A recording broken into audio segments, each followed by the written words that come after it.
how I thought to arrange this and to package it in a kind of story way is if you were arriving in London by boat, which was a very common way to arrive for many people over the last 2,000 years, but we're focusing on the last sort of 400 years and mostly the 1700s, because that's when a lot of these first paintings were done, and I find them of great interest. So you would have sailed up the Thames here and into London. And the first place of note that you would have seen with the grand architecture would have been in Greenwich, which is just down here on this big bend by the Isle of Dogs here. So one of the first, sorry, there's this annoying box in the way. I can't move it. Ah, it's so annoying. Okay, yeah, one of the first paintings is this view from Greenwich by Peter Tilleman. This is in the Bank of England Museum. So I've tried to choose paintings that are available in London, in the museums and galleries, to give you a kind of thing that you can bite into, that if you ever go there, you can plan on seeing these paintings, or when you see them to know that, that's the context. So this was from 1720. And landscapes in English art history are very interesting because the word landscape didn't exist in England until the early 1600s, when foreign artists, especially artists from Holland and modern day Belgium, they were brought over, or they were encouraged to come over and paint these realistic images of the land. And this word landscape, this is a Dutch word, landschap. This is an English word now, but it came from the Dutch. There wasn't a word for it before. So English painting owes so much to foreign influence. It's only in the early 1700s that England actually saw its own fully fledged artists who actually then sold to the public. Before that, in the 15 and 1600s, it was 95% foreign painters. So this is a view from Greenwich, which is an elevated area of land sloping down to these lovely buildings that are still there today. This 1720, this was a time when there was a huge palace here belonging to Henry VIII, Elizabeth I, Charles I, Charles II, and it was knocked down in the end of the 1600s to make way for this Christopher Wren inspired building. Oh, sorry, 1 second. Oh gosh. My phone has never ever gone off and suddenly it goes off. Sorry.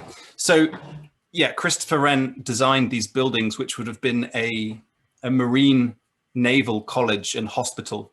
Originally, it was a hospital where injured sailors would come to have a retirement, and it could hold up to a few thousand of these retired sailors. There was a little village here, and today this is merged into the whole of London. But back in the 1720s, this was still quite a rural area, with this naval center here and the Greenwich Observatory up on the hill. I'll talk more about that in a sec. The tallest building that you could see around London and in London was St. Paul's Cathedral, which was finished in the early 1700s. It was built on the site of the old St. Paul's Cathedral, which we'll see in some paintings later, after the Great Fire of London in 1666.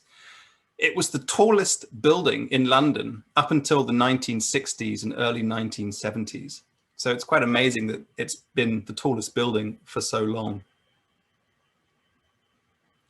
Another view here, this is by the English school that learned from the Dutch artists of landscapes. This is at the National Maritime Museum, which is in Greenwich. And this is a painting of the Royal Observatory and looking out over the Queen's house here.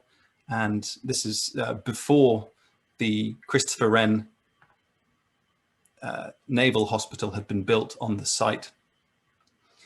This observatory is quite interesting because it was built by Christopher Wren, was designed by Christopher Wren in the late 1600s under Charles II as a way to better map the heavens so that the ships could know more clearly where they were at sea. So it was a navigational observatory, and it was the first scientific building built in England, purposeful scientific building.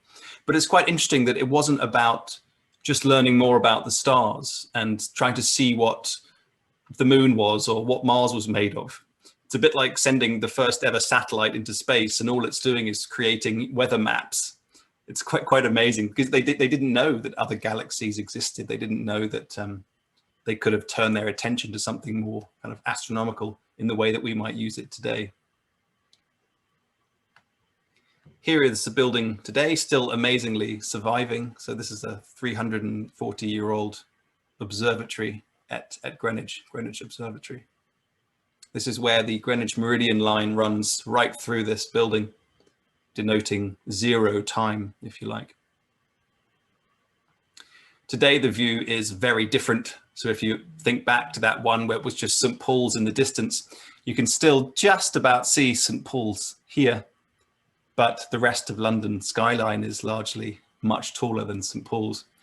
The mayor of London, a few decades ago, he decreed that there would have to be a viewpoint from different hills around London where you could still see St. Paul's. So the reason why you can see St. Paul's from Greenwich Hill and other hills like Primrose Hill and Hampstead Heath is that there is a law where there has to be this clear eyesight towards St. Paul's Cathedral.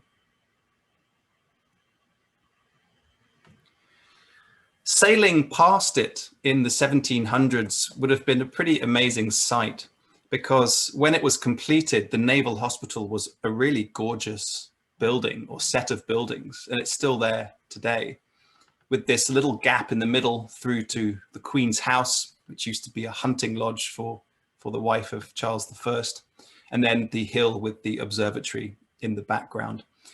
The river back in the day, up until the 1960s, would have been so full of boats that this was the main artery. London existed and could exist because of its naval maritime artery, bringing in trade from all over the world. And as the seat of the British Empire, there was a huge amount of traffic coming in and out the whole time. Nowadays, the river is very, very bare in comparison. And this is painted by Canaletto, who was called Antonio Canal. So Canaletto is like little canal. He was an Italian painter who did these famous views of Venice, especially. But he lived in London for a few years in the middle of the 1700s and made these kinds of detailed maritime city paintings very popular. And we'll see certain paintings later in his style. Just to think what would have been there before, this is the palace, Greenwich Palace, where Henry VIII was born, Elizabeth I was born, where a lot of action happened with the ruling of the country in medieval Tudor times. And nowadays it's had this sort of Baroque replacement. You can still get that same view from the other side of the river. There's a little park called Island Gardens. So you can still see across to these lovely buildings. Today, they hold different functions. There's an art gallery there. There is a music and dance school. There's a university there. So they're not anymore a maritime function, but they used to be. Moving further west towards the center of London along the Thames, you would pass by various areas like Rotherhithe. And areas like Rotherhithe and the Docklands is an area of intense naval activity, where in the 1800s and onwards, they built docks, inland docks, to try and alleviate the intense traffic on the Thames from all of this trade. And this painting here, the Fighting Temera, is one of the most popular paintings for the English public, if you like, by a kind of consensus. Of course, that's very subjective, but it's a very popular kind of English painting. And it shows this ship, the Fighting Temera, which was the last ship that was actually actively fighting in the Battle of Trafalgar in 1805 between largely France and England. It was a naval victory. and it's being towed in by this modern industrial chugging ship to be broken apart for the last time. And the way that Turner paints it is incredibly romanticized. The boat is almost like a ghost in the background, completely contrasting with the modern, ugly, black replacement of this industrial steamer and the sun setting behind it. So it's this sense of the setting of an old world. And this contemporary quote from Sir Henry Newbolt, "And she's fading down the river, but in England's song forever, she's the Fighting Temera." And this is in the National Gallery and is by the famous English painter, Joseph Turner. Interestingly, quite an early example of Impressionism. So he was a couple of decades before Impressionism took off in France, but the way he painted was very radical at the time. It was very wish-washy. Often you couldn't really make out where the horizon ended or certain buildings began, but it gave this impression. It was something more kind of emotional than just the site itself. Very symbolic painting. So we've come through up here. This is Greenwich, and then Rotherhithe is up here, sailing round, and then we sail into the City of London itself. So from the 1890s onwards, you would have been met by Tower Bridge in London, which is often confused with London Bridge. They're two different bridges. Tower Bridge was built, finally opened in 1894. It's kind of technical marvel in a very Gothic, medieval, fairy tale, palatial style, kind of to match the Tower of London, which is just on its banks here. This is by William Wiley, who was an English maritime painter. This is in the Guildhall Art Gallery. The Guildhall is an ancient trade institution in London going back 1,000 years, which still exists and has its own art gallery, which is free. And it's lovely, has lots of Victorian era paintings of London especially.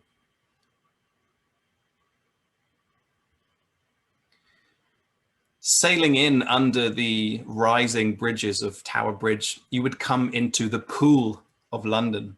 So this is from the early 1900s, this photo, and shows just this busyness of the Pool of London. So before the docks were built in the 1800s, this was London's port. All the ships from all over the burgeoning empire would come in and they would just dock here, right in the center of the city. You can see the Tower of London in the background, and they would slowly unload all their stuff. It could take up to 4 weeks to actually process all of your goods. And in that time, things would go off, things would get robbed and stolen. And there's one legend that at peak times, you could walk across the Thames just from all of the boats that were there. I mean, you can kind of see it here, just this intense energy. So when you go to London today, it's much, much paler in comparison to this kind of frenetic naval movement. This is a painting of that similar kind of scene from 1850 by James Carmichael, who was a Scottish, again, maritime painter. The Pool of London.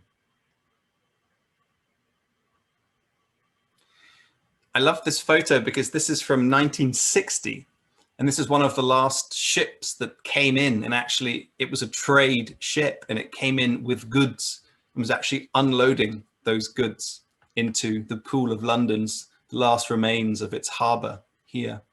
So it was really quite recent that all of this stopped, and it became all of the big ports in London are now right out near the Thames estuary.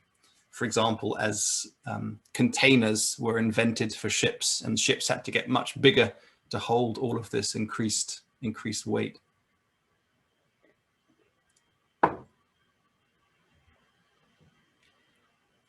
London Bridge today, which I'll show you a picture later, is incredibly bland compared to its past. So roughly on this spot of London Bridge, which is kind of right in the middle of the City of London. In the Roman times, there wasn't a city here, there wasn't a town. The Romans made London. They actually called it Londinium after a native name for the area. And they built a wooden bridge roughly on this spot. So Roman remains, wooden remains have been found roughly where this bridge is. And the first stone bridge was built in the 1200s. And the same stone bridge lasted up until the 1830s.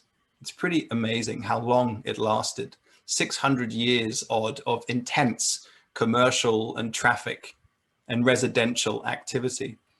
So almost immediately, to try and pay for the bridge in the 1200s, which cost hundreds of millions in today's money, they rented out the land, if you like, for residences and shops. So London Bridge became this incredible architectural wonder of Europe, full of houses. There was something like 150 residences all along this bridge. And at the very middle, there are about 3 or 4 meters for 2 lanes of traffic. You can imagine the kind of frenetic, busy activity of this place. And it was the main artery linking traffic in and out of London. It was mainly these traffic reasons that caused it in the 1830s to finally be knocked down and replaced with a newer version. This painting is in the Fishmongers' Company, one of the ancient guilds of London, who had a monopoly for a time of the trade on the river and fishing, for example. Here's a lovely painting of the demolition of the old London Bridge here. Here you can see the old London Bridge with its 19 arches being knocked down, and the new London Bridge being built just next to it, which is still the site of London Bridge today. This current version actually got taken down in the 1960s, and it got bought by an American businessman and taken to Lake Havasu in Arizona, where it still is today. If you do go to London at some time, or if you have been there before, this church here, St. Magnus Martyr, actually still exists.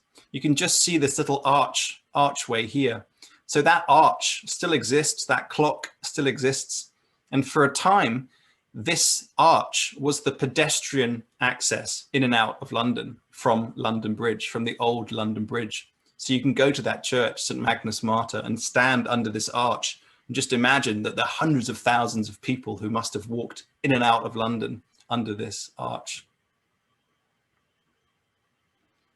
So the newer London Bridge in the 1830s had a little less arches, which allowed an increased river flow underneath.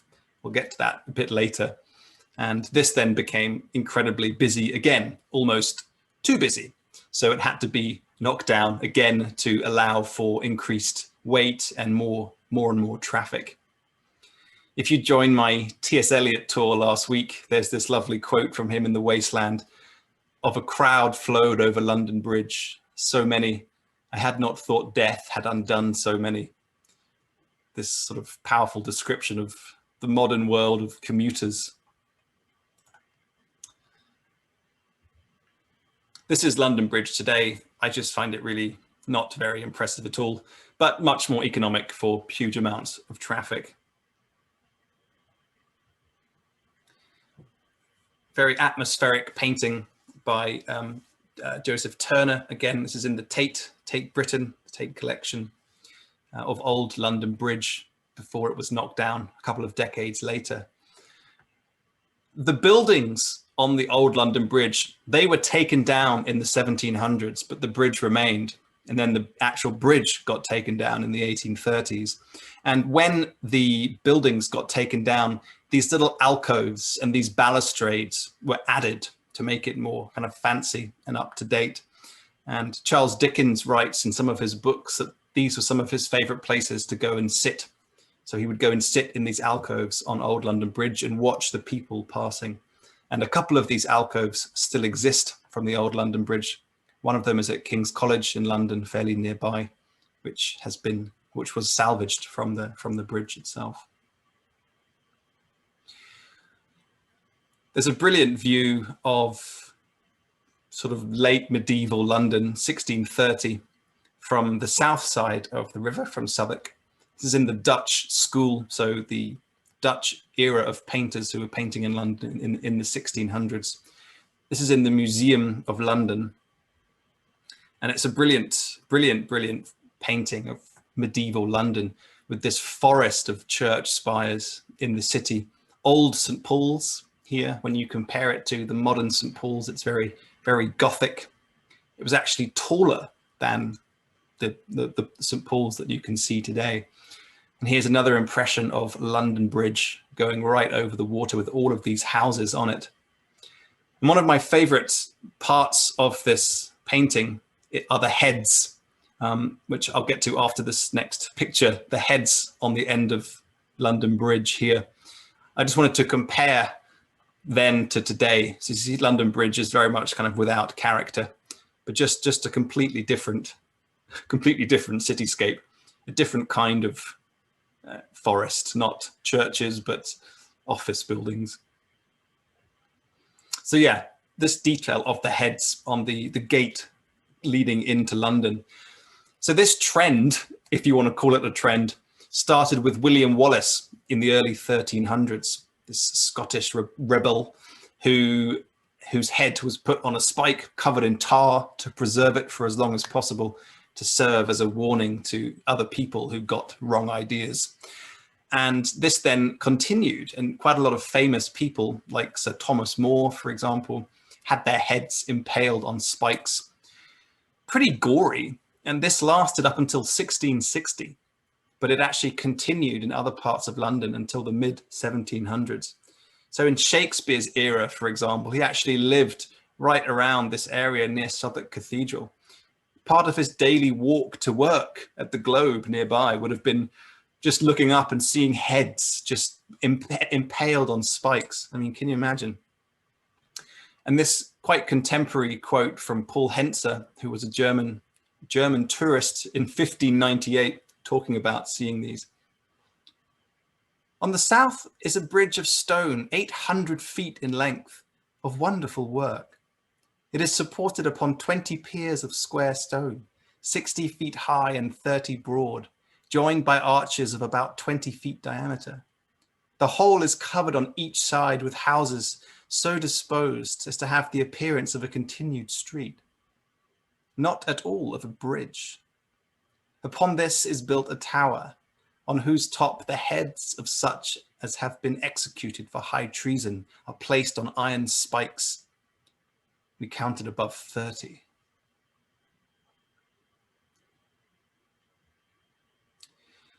There's a bit of a myth that this spike, which is roughly in the same place as this gate tower, is reminiscent, is commemorating these heads on spikes.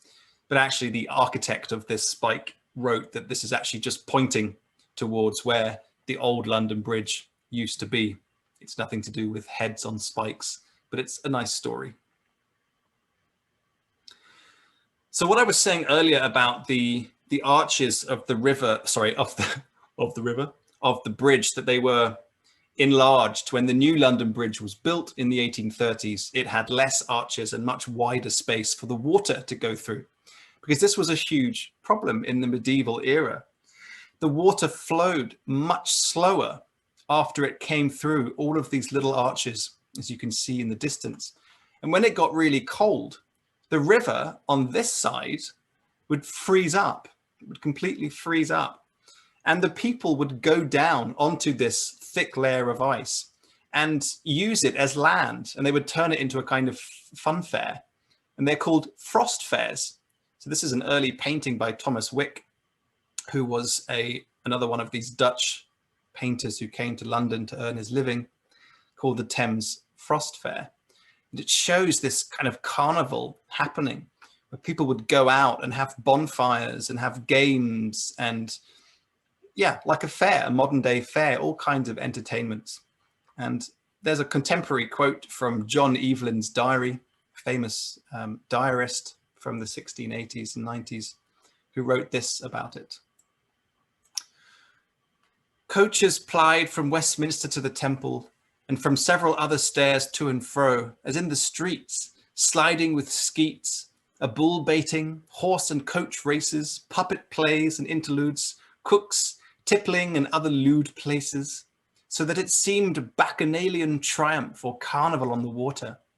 Some played at the football as boldly there as if it had been on the dry land. Diverse of the court shot daily at pricks set up on the Thames. And the people, both men and women, went on the Thames in greater numbers than in any street in the city of London.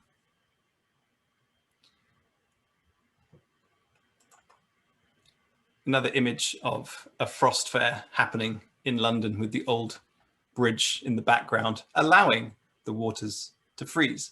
So we haven't had a frost fair since the early 1800s, when the river hasn't ever frozen again, perhaps a bit unfortunately. This is a painting I found of the last frost fair from, I think, 1812. It was the last recorded frost fair before London Bridge got remade. There's the new St. Paul's in the background there.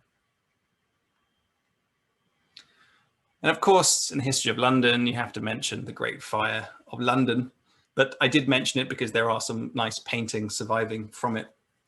This one is at the Society of Antiquaries in London by the Anglo-Dutch School of the Great Fire in 1666.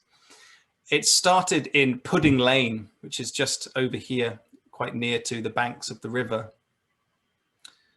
Pudding Lane was actually where they would throw the sewage, and the pudding is little poos. It's nothing to do with dessert, even though the fire started in a bakery. It raged for 5 days, burnt out about 75% of the city. It was hugely catastrophic. Yeah. Another view here, again by the Dutch School. This one's in the Museum of London. Some of the buildings were burnt on London Bridge, but most of them actually survived. It didn't go all the way down London Bridge because of a previous fire that had gutted one building, and that stopped the fire from spreading.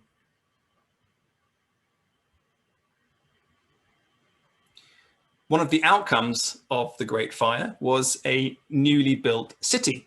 All of these churches that you can see, 50 of these churches were actually built by Christopher Wren in a new Baroque, so quite Italian continental style, including St. Paul's, the largest of them all, St. Paul's Cathedral, in a Baroque style. So sort of copying the progresses of the Renaissance and the fashions of Italy and proportions in architecture.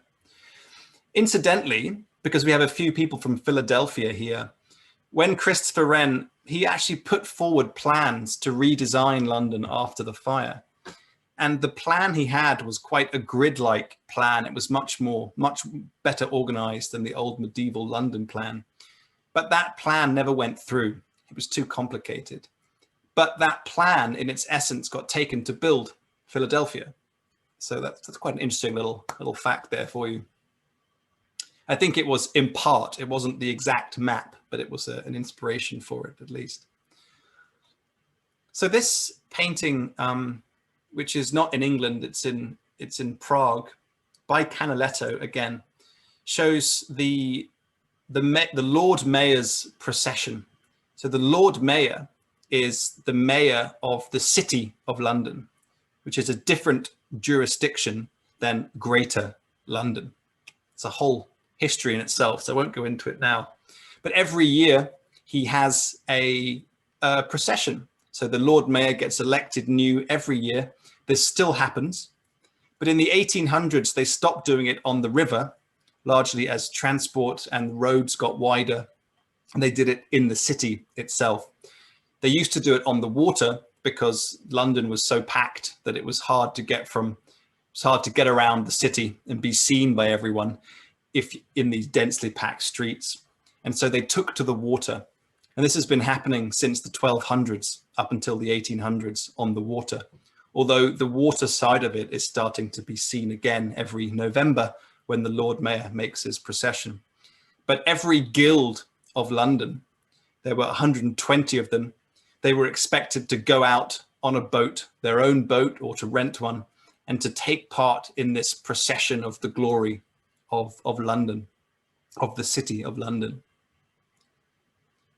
Another painting of it happening in the 1800s within the city itself, so not anymore on the water. And this is just by the Bank of England here and the Royal Exchange. Another painting here with the Lord Mayor's procession going past St. Paul's Cathedral. And a current photo, just to give you some context, that it still very much goes on. The Lord Mayor still processes around with a horse and a giant carriage. And all of the livery companies, so the guilds, they dress up in particular uniforms and process around with the Lord Mayor. So yes, it's kind of amazing that it still happens. The 9th of November is when the Lord Mayor's procession happens, and it's still very much a spectacle these days. So heading a bit further west, so we're leaving the City of London and we're heading out into the west of London. So this is Covent Garden, which was originally where the Anglo-Saxons had their City of London. The Anglo-Saxons, people who came from Germany to settle in England after the Romans left, they actually made their city roughly around here, quite close to the river. They didn't go and settle inside the old Roman walls of the City of London, part of which still exists, by the way. So that's quite an interesting prehistory. But in the 1600s, this area, this land got sold to a noble family who got the permission to build houses around it. It used to be monastic lands that got dissolved by Henry VIII and they got sold off. And the Earl of Russell, who was the landowner, he commissioned Inigo Jones in the early 1600s to build a sort of Italian style basic chapel. So Inigo Jones built this very kind of essentially ancient sort of Roman temple around this square. And for a while it was very fancy, but it quickly became very sordid and very low life and base. I'll go into that a bit in a sec. But that little church is still there. It's St. Paul's Church. And Covent Garden today is a very different scene. It's a big entertainment district, lots of bars and cafes and street performers. It's very busy with tourism. And in the 1800s, there was this covered hall built to allow an easier space for commerce, because for many hundreds of years, it was a flower market, as well as being this fancy area.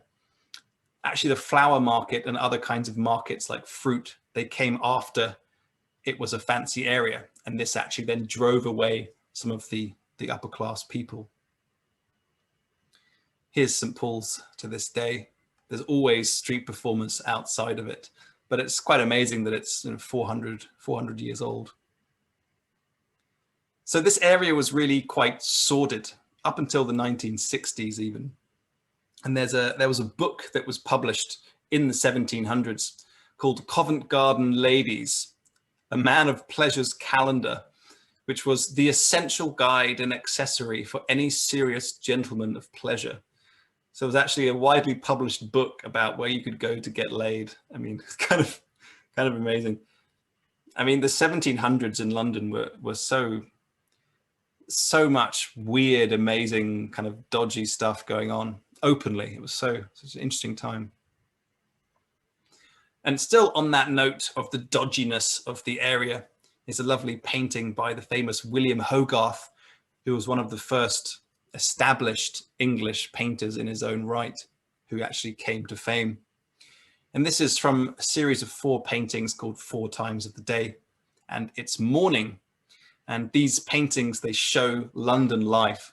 And what's really nice about them is that William Hogarth was quite a lower middle class upbringing.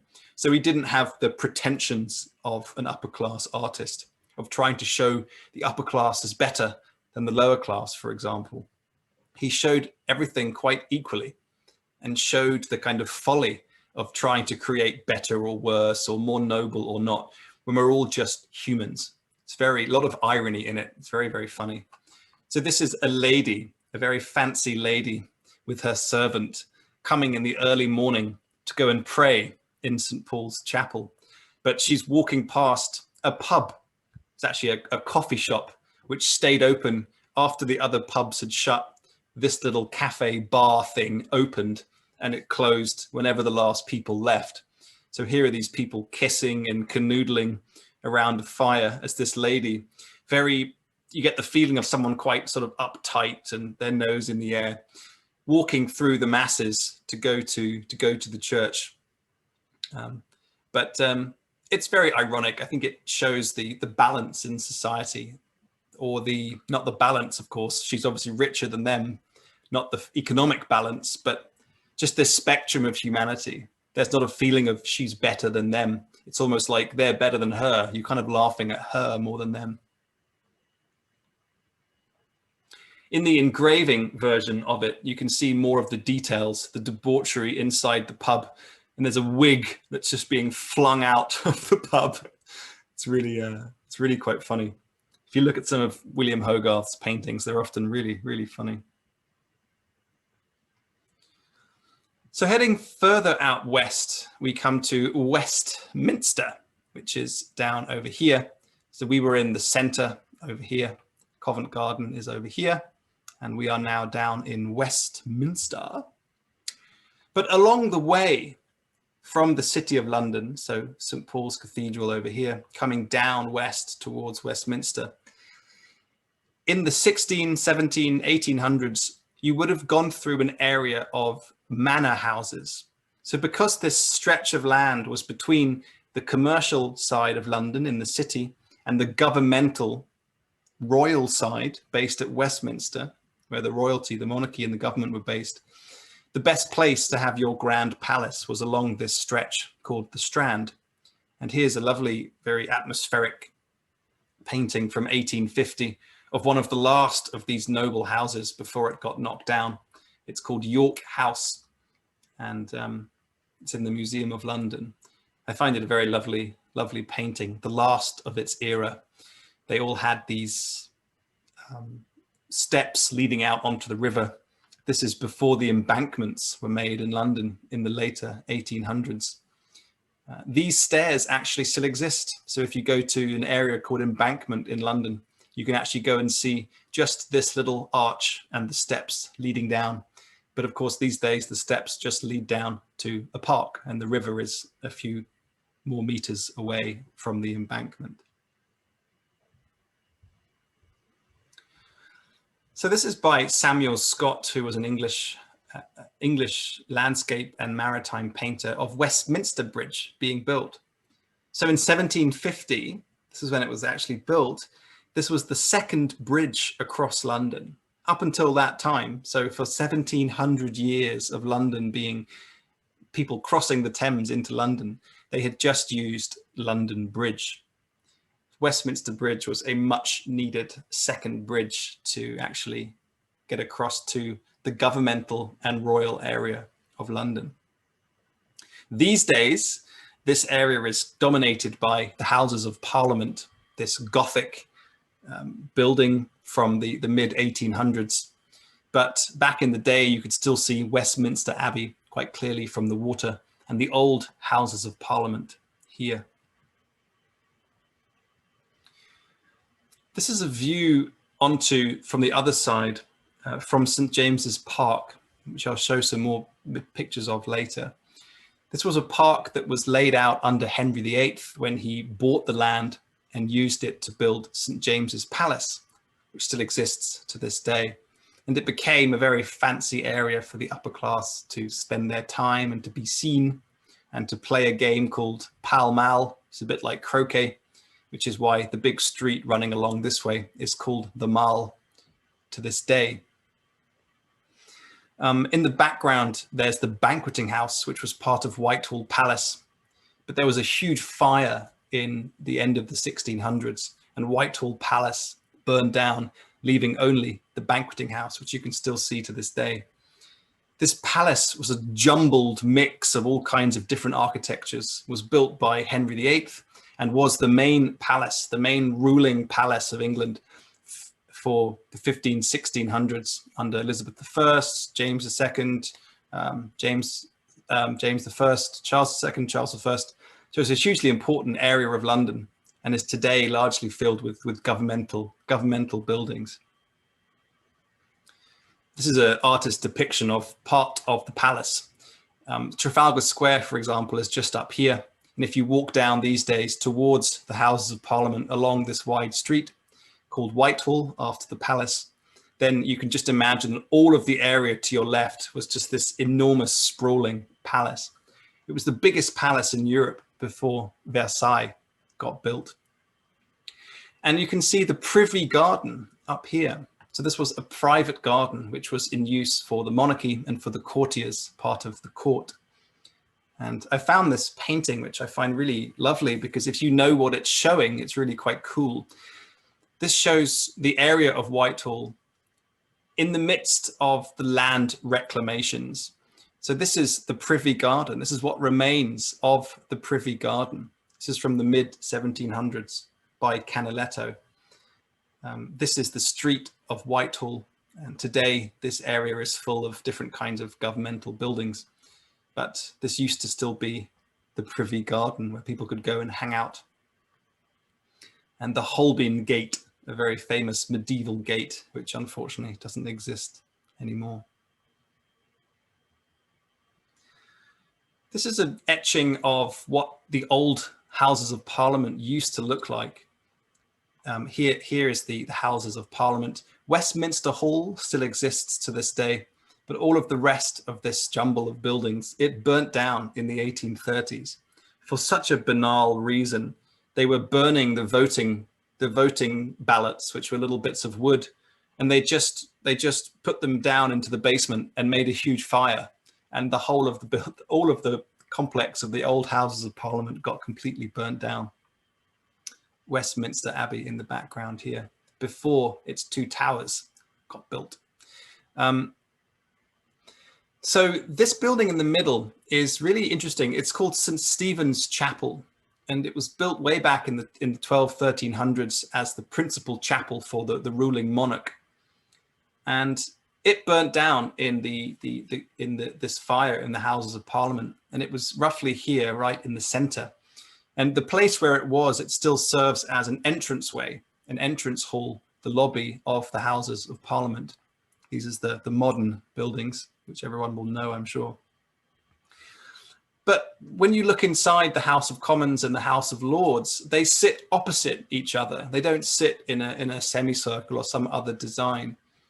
And this is partly because Henry VIII actually moved out of Whitehall Palace in the 1500s because there was a small fire here, and he gave over this palatial area, which was used by the monarchy and the government. He gave it solely for the use of the government. And for St. Stephen's Chapel, he gave it to the House of Commons, the people representing the people. And so that's partly why they still sit like this, because it's the setup of a chapel, which is, I find, quite interesting. So again, we have Peter Tilleman here showing the inside of the House of Commons in session. So this is what it looked like, still very chapel-like, before the Houses of Parliament burnt down in the 1830s. Another view of it here. Incidentally, you can see the color green. So green was designed to be the color of the House of Commons, which you can still see it as today. And red, because of its royal connotations, was used for the House of Lords. So if you look at the House of Lords today, it's all burnished in red, whereas the House of Commons is in green. And this is an ancient custom that has to be upheld in the Houses of Parliament. So this is a Victorian era painting from the early 1830s about the Reform Act. This was a new act of Parliament which massively opened up the voting to more and more people who didn't have rights before. For example, cities that had been founded and blossomed in the Industrial Revolution, they finally got a vote. So it increased the administrative areas that could be liable for a vote, so new cities, new towns, but it also increased the kind of people who could vote. Not women still, but it increased the men who could vote. It also did away with rotten boroughs, where you would have, for example, a tiny little area of land, which, because of its noble seat in the past, was still representing a seat in government. But there were perhaps 500 people living there, but it still got represented. And so it was very easy to be very, very corrupt and just to tell people who they should be voting for. One of the politicians, for example, in the 1700s, he owned 11 regions where you could vote and you could be counted. And so because he owned these regions, he just dictated what he wanted to happen. So just behind the Houses of Parliament is Westminster Abbey, which was originally built way back in the 1000s, so in around 1060s by Edward the Confessor, and then it was rebuilt in this Gothic style in the 12 and 1300s. And these two towers, they got added finally after 350 years in the 1700s. So these are the newly finished towers of Westminster Abbey in the mid 1700s. Another painting by Canaletto, which is owned by Westminster Abbey, and it shows the order of the Knights of Bath processing in to Westminster Abbey. This was a new order, a new chivalric order founded in the early 1700s by George I for people who had distinguished themselves militarily or civically in the nation. It still exists to this day, so the Grand Master is Prince Charles. The seat of the Knights of the Bath is in the Henry VII Chapel, which is part of Westminster Abbey.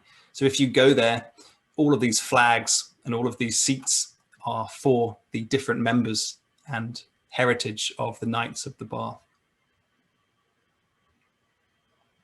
Here's a similar view of it today. So not much changed, but yeah.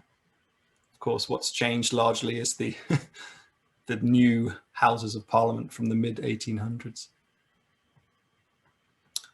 Here's a modern photo from St James's Park, which is very close to the Houses of Parliament in Westminster. I included a more modern painting.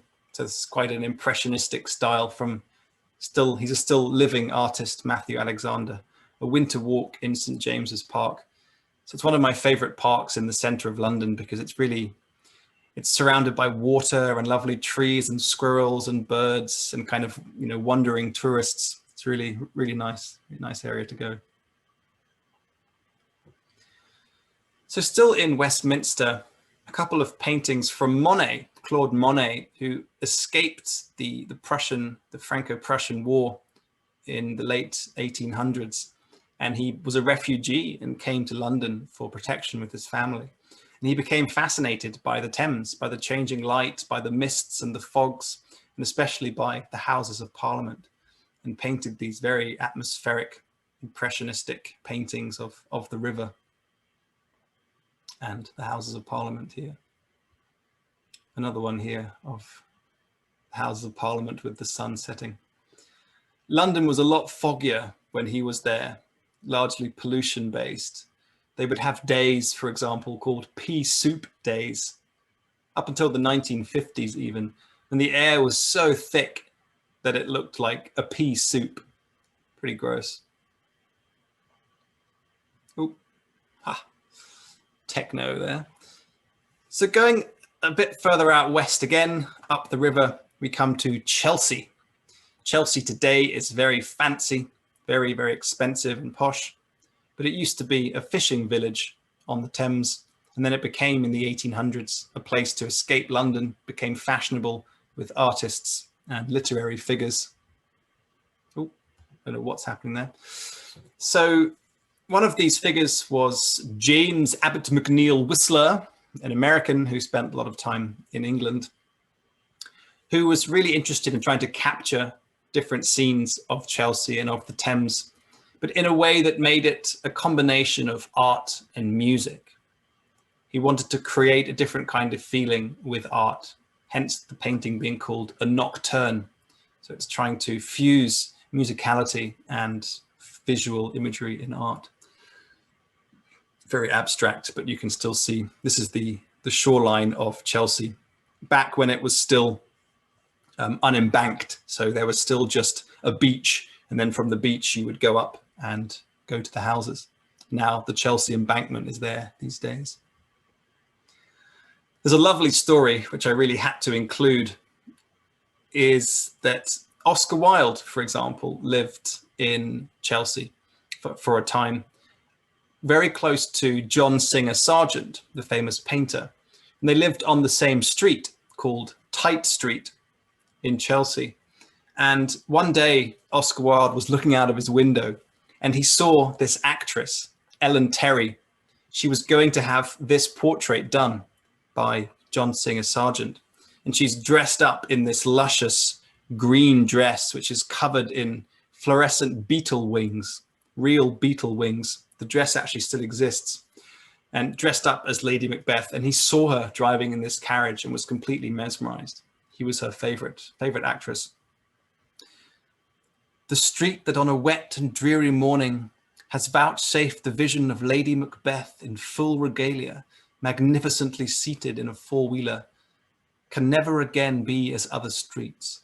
It must always be full of wonderful possibilities. I just love that image of her and Oscar Wilde seeing her.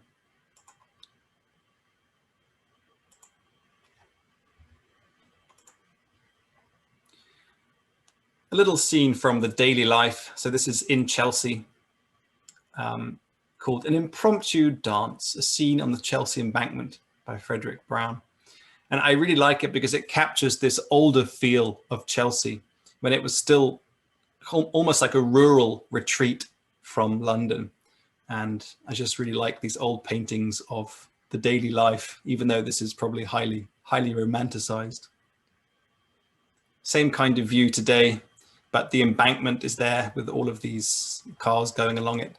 But it's still a very, very lovely area, and it's still very, very artistic. So the last section is heading north, as if you were now leaving London by road, not anymore on the Thames. You can see London way in the background over here in the top left with all of these smokestacks, the Thames winding off westward. And this is a painting of Belsize Park, which was in Middlesex back in the 1690s, a separate region from London itself. These days, Belsize Park is still, I think it's Zone 2. It's very much, basically central London, if you like, or very close to the center. But Belsize Park, because it used to be a manor house, which was then turned into an area for pleasure gardens and for entertainments and as an escape from London. This house here was built for a wealthy gold merchant, a gold banker who had this big house built. I just really love this image because it just gives such a different feel for the outer suburbs of London. For example, the same spot today. So this is Belsize Park area around here, looking down towards the center of London over here. I mean, just a completely different world. And I love this feeling of space and freshness and universality that these Dutch painters brought to England. And we can really thank them for that because they introduced landscape painting to England. This guy, Jan Sieberecht, is actually called the father of English landscape painting because from him, many other Dutch painters came to London, came to England, did the same thing, and then English painters learnt from their techniques. And just north of Belsize Park is Hampstead, the last area we'll be looking at today. I really love Hampstead. It's an elevated area. It's one of the highest areas around London. And it's still very close to central London, but it's got huge areas of woodland and meadow. It's just lovely, very cute village feel to it with the houses. And it was one of the favorite haunts of artists, again, in the 1800s. And one of these was John Constable, one of the most famous English landscape and genre artists. So this is a painting of Hampstead Heath. He moved there later in his life and actually loved it because it gave him a chance to freely explore the blowing wind and the trees and the way that the clouds would move in the sky. He wasn't as radical as Turner with his impressionistic feel, but again, he was one of these early impressionist-ish painters who were not just painting exactly what they saw with careful realism. They were painting the movement of nature itself. One of my favorite lines from Constable is when he says, he knows that people won't like these paintings because there doesn't seem to be any order. But he said, well, I don't see any order in nature. So yeah, it's a different kind of painting arising. And Hampstead was a great testing ground for that. This is a view from his house in Hampstead, which still exists, looking out over London. So it's a little watercolor print in the British Museum, with this gorgeous billowing sky with St. Paul's in the background. Again, the tallest building in London at that time. And when you compare it to today's view that you get from Parliament Hill in Hampstead, is a very, very different kind of view, different kinds of skyscrapers. You can still just see St. Paul's here, which is still actually quite tall.